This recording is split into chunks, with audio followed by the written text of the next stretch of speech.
Você anda pela rua Coronel Cláudio, estuda no Regente e também anda pela Praça Barão de Rio Branco.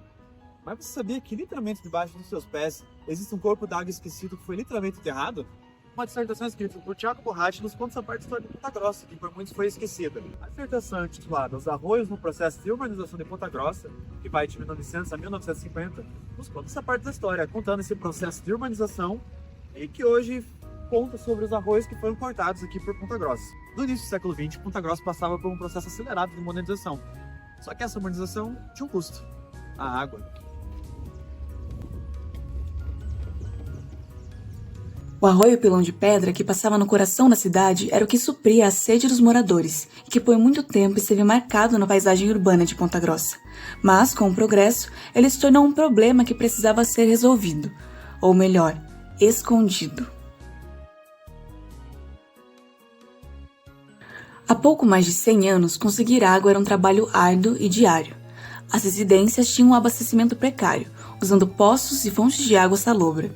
O Largo do Rosário, onde hoje é a Praça Rio Branco, popularmente conhecida como Ponto Azul, era um banhado inóspito que recebia a água das declividades. Para amenizar o problema, que era uma região de banhado no centro da cidade, foram instalados chafarizes e bicas como na Rua Santana, aproveitando a água do arroio Pilão de Pedra. Era nestes chafarizes e bicas que a população passou a pegar água para seu consumo. No entanto, a cidade crescia a passos largos. A falta de saneamento afetava a vida de todo mundo. Somente essas fontes não eram mais o suficiente para abastecer toda a população, que não usava água apenas para beber, mas também para os afazeres do cotidiano. Também haviam as dificuldades decorrentes do deslocamento, com nem todos se dispondo a ir até as bicas para buscar água. Devido a essas dificuldades em conseguir água, surgiu o trabalho dos aguadeiros. O aguadeiro tornou-se atividade comercial inovadora no começo do século XX, responsável por coletar água nas bicas e fontes e entregar na casa de seus clientes. Aqui em Ponta Grossa, um trabalhador obteve da prefeitura o alvará para executar tal atividade de forma remunerada. Ele criou uma pipa de carvalho que tinha capacidade para 720 litros e era puxada por um cavalo. Com o passar dos anos, várias outras pessoas foram aderindo à prática e fazendo desta sua profissão. A falta de saneamento era um problema na cidade. Era comentado no boca a boca que era realmente um problema no dia a dia das pessoas. Até o jornal O Progresso falava que essa falta de saneamento manchava a imagem da cidade. E também era comentado, tinha uma grande pressão por conta do discurso do Progresso, que Ponta Grossa vai ser uma cidade importante e relevante sem saneamento básico. A solução veio de longe, a 18 quilômetros, a captação de água dos rios Mandioca e Cascavel. A prefeitura contratou um engenheiro para ficar responsável pelo projeto que identificou os rios na área do Capão da Onça. Seriam os referenciais para prover água à cidade. Para distribuir o líquido a todos os cidadãos, foi criado o reservatório do centro no mesmo ano, com a simples, porém importantíssima função de enviar por gravidade água para o resto da cidade. A instalação do sistema, incluindo o reservatório central em um dos pontos mais altos, foi celebrada como uma vitória moral para a população pontagrossense.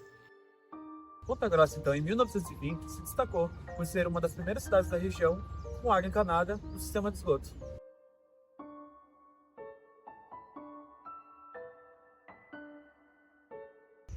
Mas se a água vem de longe, onde que o esgoto? O processo era simples. Era só ligar os canos de esgoto da cidade aos córregos dos locais. A ideia era evitar a proliferação de afluentes dentro do centro de Ponta Grossa, enxergando os córregos e os arroios como carregadores de doenças do centro para fora da cidade.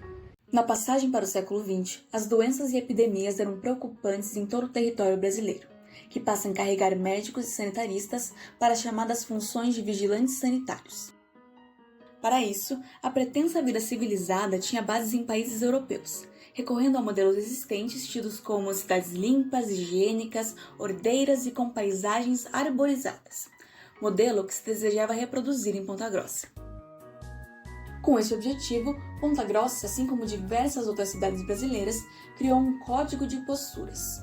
O Código de 1915 buscava controlar a proliferação de doenças e a falta de higiene, ditando regras de conduta, de construção, entre outras, para a população. Cada descumprimento acarretaria numa multa ao infrator. Era preciso acabar com o modo de vida do campo que insistia em se fazer presente no contexto urbano. Esse código regulava tudo: de onde coletar a água, a forma de vestir-se, como manter a casa. O distúrbio do sossego seria também proibido, além da proibição de criar animais, principalmente porcos, no centro. Para ter cachorros e gatos em casa, passava a ser necessária a autorização do poder público. Até a obrigatoriedade de ter calçadas limpas era tratada no código. Na tentativa de manter a cidade limpa, os jornais não ficaram de fora. Eram publicadas pela Diretoria de Higiene Municipal intimações públicas nos jornais, falando quem que não descartava o lixo direito ou quem não fazia a limpeza adequada do seu quintal. O objetivo era claro: modelar a população ao ideal de progresso e civilização. No meio disso tudo, havia ainda um problema: o arroio Pilão de Pedra. O arroio central foi visto cada vez mais poluído e mais desnecessário, mais perigoso para a cidade, como um foco de doenças. Então a natureza em volta, que antes provedora, agora se tornou um empecilho. Para resolver o problema, que agora acometia a cidade, causando alagamentos, também carregava esgoto por conta do arroio, a solução foi a criada de dutos subterrâneos, que passavam por debaixo da cidade. E com isso também a prefeitura começou a autorizar construções em volta, em nome dessa marcha da civilização e do progresso.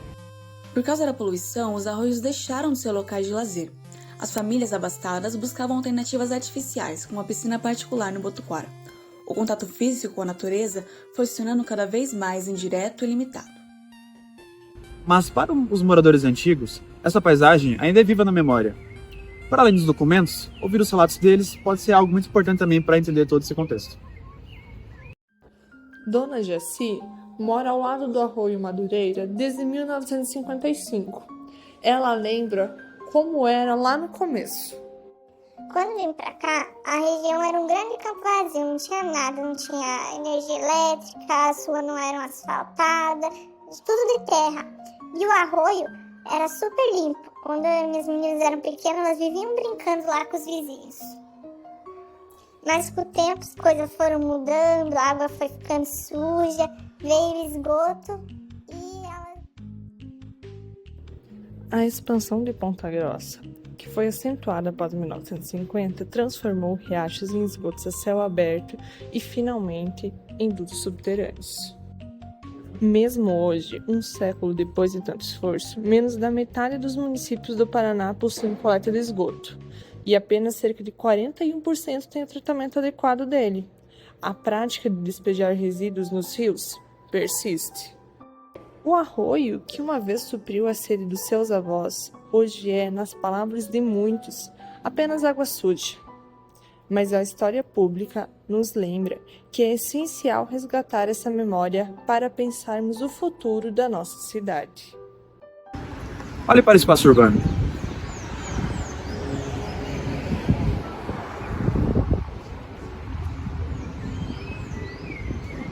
O que foi escondido em nome do progresso? A história dos arroios está literalmente debaixo de nossos pés.